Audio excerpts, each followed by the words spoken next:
আজকে আমরা দেখব পার্ট 2। এই পার্ট 2 তে আমরা মেইনলি করব ইমেজ অ্যানোটেশন অথবা লেবেলিং। তো যেকোনো একটা নামে আমরা রাখতে পারি। অ্যানোটেশন আর লেবেলিং একই জিনিস। অ্যানোটেশন বলতে আসলে বোঝানো হয় যে একটা আহ, আমরা যখন প্রত্যেকটা ছবি থেকে আমাদের কাঙ্ক্ষিত অবজেক্টটাকে সিলেক্ট করব একটা রেক্ট্যাঙ্গুলার অথবা একটা রেক্ট্যাঙ্গুলার শেপ দিয়ে আমরা যখন সিলেক্ট করব যে এই জায়গা থেকে এই জায়গা পর্যন্ত আমাদের অবজেক্টটা, তো এই প্রসেসটাকেই মূলত বলা হয় অ্যানোটেশন। তো আমরা গত ভিডিওতে দেখছি যে আমাদের এখানে অগমেন্টেড পিকচার জেনারেটেড হয়েছিল 45টা। তো এটা যেহেতু অগমেন্টেড, আর এখানে আমাদের অ্যাকচুয়াল যে ছবিগুলো কিন্তু নাই, যেগুলো আমরা রিসাইজ করার পরে পাইছিলাম। তো আমরা এখন যেটা করব যে আমাদের নর্মাল ছবিগুলো, মানে এই 9টা ছবি, এগুলোকে কপি করে আমাদের অগমেন্টেড যে পিকচার্স আছে এই ফোল্ডারে আমরা দিব। তো দেওয়ার পরে এখানে টোটাল এখন 54টা ছবি হয়েছে। তো এগুলাই মূলত আমরা অ্যানোটেশন করার জন্য সিলেক্ট করছি। এখন এই প্রত্যেকটা ছবি আমরা আপলোড দিব একটা ওয়েবসাইটে, এটা হচ্ছে রোবোফ্লো। তো আপনারা চাইলে অনলাইন থেকে রোবোফ্লো গুগলে গুগল করে এই ওয়েবসাইটে সাইন ইন করে এভাবে প্রজেক্ট খুলতে পারেন। তো আমার এখানে কিছু প্রজেক্ট আগে থেকে আছে। তো আমরা নতুন একটা প্রজেক্ট এখন খুলবো। তো প্রজেক্টের নাম আমি দিচ্ছি ভ্যাসলিনের কোডা, যেহেতু ভিকে শর্ট ফর্মে। তো ভিকে দিলাম। অ্যানোটেশন গ্রুপ এটাও ভিকেই হবে। কি কি নামে অ্যানোটেশন করতে পারি সেটা, এটা তারপর হচ্ছে কি কোন কোন টাইপের কাজের জন্য আমরা অবজেক্ট মানে এই অ্যানোটেশনটা করব। তো এখানে অবজেক্ট ডিটেকশন, ক্লাসিফিকেশন, বিভিন্ন ধরনের অপশন আছে। আমরা অবজেক্ট ডিটেকশন করব। তো আমরা একটা ক্রিয়েট পাবলিক প্রজেক্ট এখন শুরু করব। এখন আমাদেরকে আপলোড দিতে হবে। তো আপনারা চাইলে সরাসরি পুরো ফোল্ডার আপলোড দিতে পারেন। তো এখন আজকে আমি আহ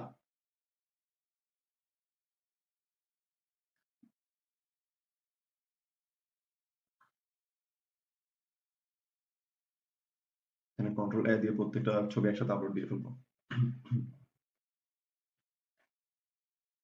সেভ এন্ড কন্টিনিউ।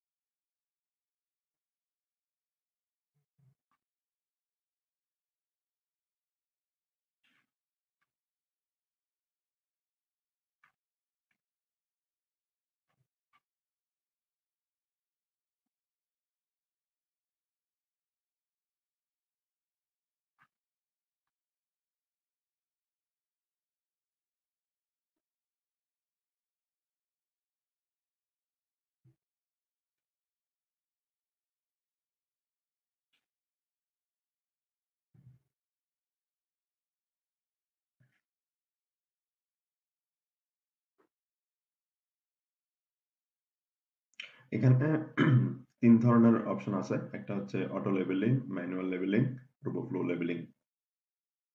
তো অটো আমরা ম্যানুয়ালি করব, এখানে অটো করব না। আর রোবোফ্লো লেবেলিং এটা হচ্ছে আমরা টাকা দিয়ে হায়ার করব মানুষ লেবেলিং করার জন্য। তো আমরা গরিব মানুষ, আমরা ফ্রিতে করব। আর আমি নিজেকে নিজে অ্যাসাইন করব নিজে করার জন্য। তো স্টার্ট অ্যানোটেটিং, আমি কয়েকটা ছবি এখানে দেখাচ্ছি।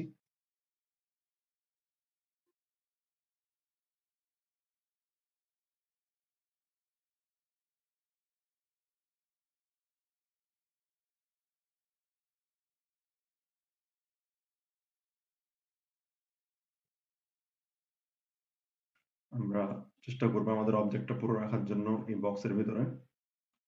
হ্যাঁ, এটা আমাদের, আমরা অ্যানোটেশন করলাম একটা। তারপর দ্বিতীয়টা, হ্যাঁ, এখানে অপশনের নরমালি প্রথমটা করার পরে আসবে যে আপনি কি নামে এই জিনিসটাকে সেভ করতে চাচ্ছেন, এই বক্সটাকে। তো ভিকে অটোমেটিক্যালি ভিকে আসছে, যে নামে আমরা সেভ করব ক্লাস। এগুলো কিন্তু এক একটা ক্লাস আমাদের ডিপ লার্নিং মডেলের। তো আমাদের এখানে একটাই ক্লাস, যেহেতু আমরা বেসিক্যালি কোডটা রিড করতেছি। হইতে পারতো আমরা একটা পেন রিড করবো, সেক্ষেত্রে পেন আরেকটা ক্লাস হইতো। এভাবে করে করে আগাইতে হবে।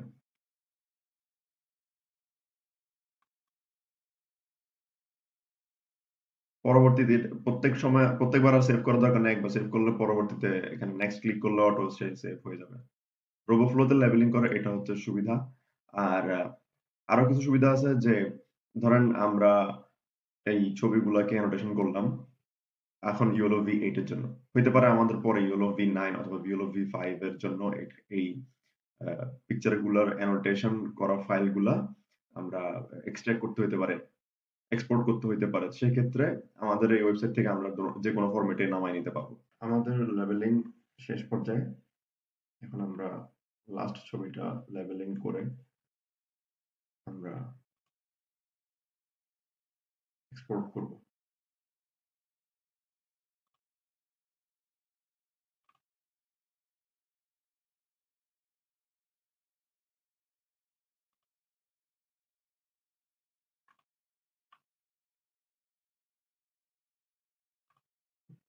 এটা করে আমরা এখন এখান থেকে বের হয়ে যাব।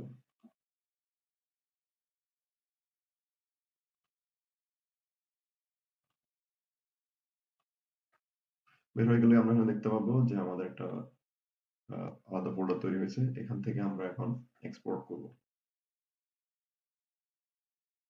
তো প্রি প্রসেসিং এর ক্ষেত্রে আমরা এখানে বিভিন্ন স্টেপ আছে। তো আমরা চাইলে ট্রেনিং এর অংশটা, তারপর টেস্টের অংশগুলো আমরা আলাদা করতে পারি, কিন্তু আমার ক্ষেত্রে আমাদের এই কেসে আমরা শুধুমাত্র ট্রেনিং এর জন্য রাখবো, ভ্যালিডেশন এর বা টেস্টিং সেটা আমরা এখানে রাখবো না। প্রি প্রসেসিং এর ক্ষেত্রে এই দুইটা স্টেপ করে রাখলে ভালো।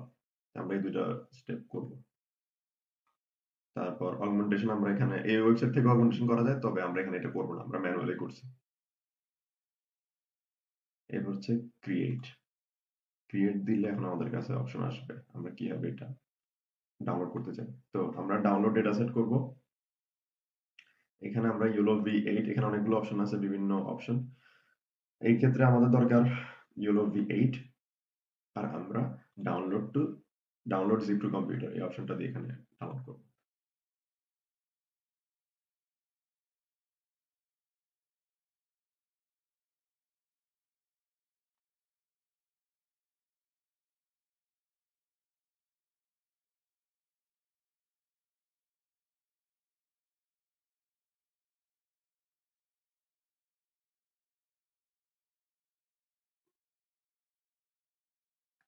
পরবর্তী ভিডিওতে আমি দেখাবো কিভাবে থার্ড স্টেপটা করতে হবে আমাদের। এই ডেটা সেটটা নিয়ে, অ্যানোটেশন করা ডেটা সেটটা নিয়ে আমরা ফার্দার কিভাবে কাজ করব আর কিভাবে ট্রেনিংটা করব।